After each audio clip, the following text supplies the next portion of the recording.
Mas, na tua opinião, assim, qual foi a virada de chave? Olha, Aiello e Éboli, o Brasil, né, antigamente você tinha o voleibol com 8, 10, 12 participantes em Jogos Olímpicos. E o Brasil sempre entrava porque era o campeão sul-americano. Não existia pré-olímpico, não existia tantas coisas assim. Só que a gente tinha talentos, mas não treinávamos como os adversários. Aí, em 1977, na minha opinião, o Nussmann realizou o primeiro campeonato mundial aqui no Brasil. Então, a nossa seleção masculina ficou 1 ano treinando aqui no Rio de Janeiro e a seleção feminina ficou 1 ano treinando em Belo Horizonte. Daí surgiram vários jogadores e jogadoras que vieram jogar a Olimpíada de 84.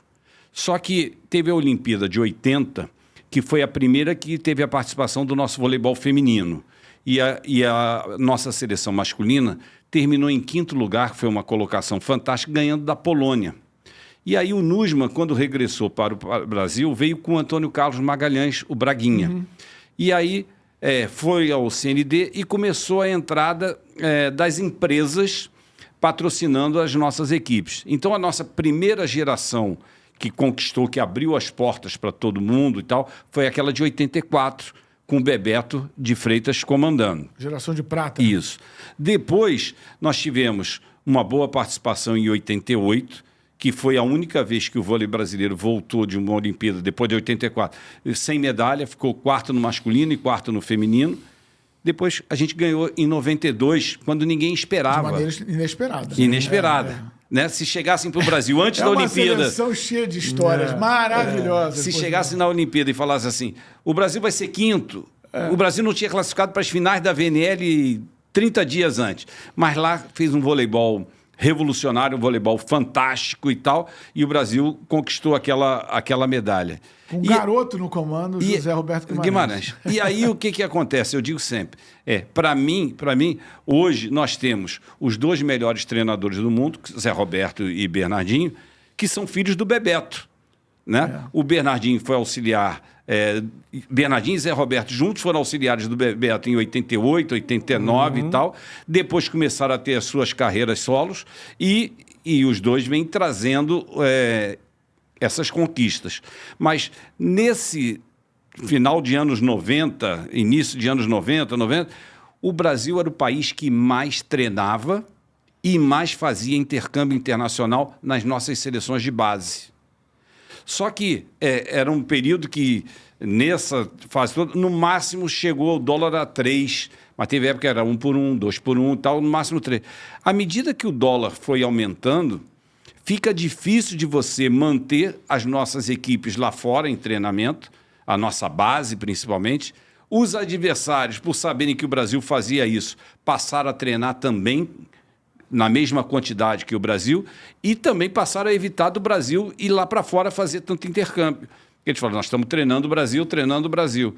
Então, eu acho que a virada de chave começou em 87, no masculino foi a Olimpíada de 80 e no feminino, para mim, a virada foi um sul-americano de 81, porque a gente não ganhava 20 anos do Peru e ganhamos um 3-2 e aí o Brasil passou a frequentar as competições internacionais no feminino também. Onde é que entra aí a importância da criação da Superliga? Foi 94?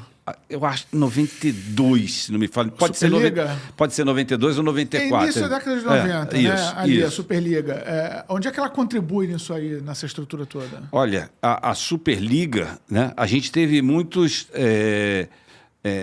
sempre a seguinte gangorra.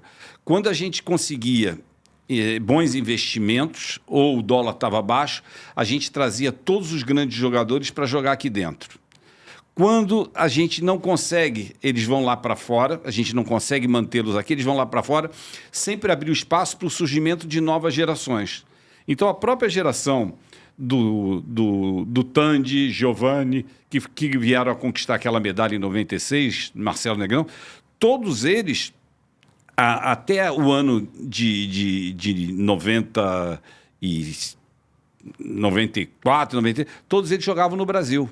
Aí começaram a ir lá para fora, mas a Superliga sempre deu espaço ou para os nossos grandes nomes ou para o surgimento de novos jogadores. Depende Naquele momento, a Liga Italiana, né, era mais badalada e muitos foram jogar na Itália. Ainda né? é a mais badalada. A seleção italiana, inclusive, colheu muitos frutos na década de 90. Foi tricampeã masculina. Dominou, né, o cenário entre os homens. Não ganhava medalha. Medalha olímpica, a seleção italiana... masculina, de ouro não tem. Não tem. Né? A gente teve agora a feminina. Isso. Né? Surgindo com uma força, conquistando ouro. No masculino, a seleção francesa está batendo um bicampeonato olímpico, mas essa medalha eles não têm. Sobre a questão envolvendo o dólar, né, o euro, né, a diferença que existe hoje no câmbio. No turismo, tem o plano B, ou seja, quem gosta de fazer turismo. Tá 6, eu não vou lá para fora. Então, eu vou conhecer aqui o Brasil... vou para uma região aqui do Brasil, vou para o Nordeste, quem é do Rio de Janeiro, quem é da região Sudeste, por exemplo, ou então vai para a América do Sul, vai para uma Argentina, vai para uma Colômbia. Qual é o plano B que você vê para combater esse dólar alto, esse câmbio tão ruim hoje, que acaba tirando um pouco, né, desse tipo de mecanismo de trabalho do vôlei brasileiro? A gente aumentou novamente o período de treinamento das nossas seleções de base aqui.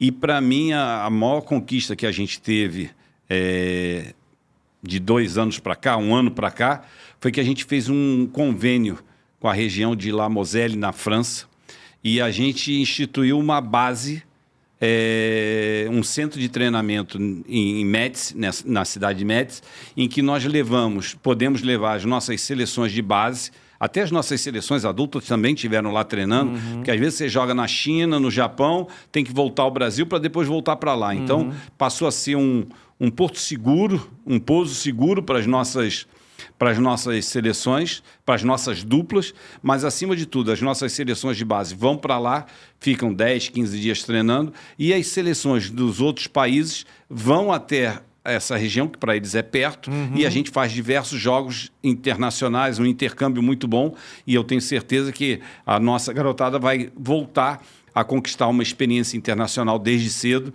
e daqui a pouco os resultados voltam a aparecer. E aí, você curtiu esse corte? Faz o seguinte, acompanhe nas redes sociais o Conta e Manda. E compartilhe esse corte também, hein?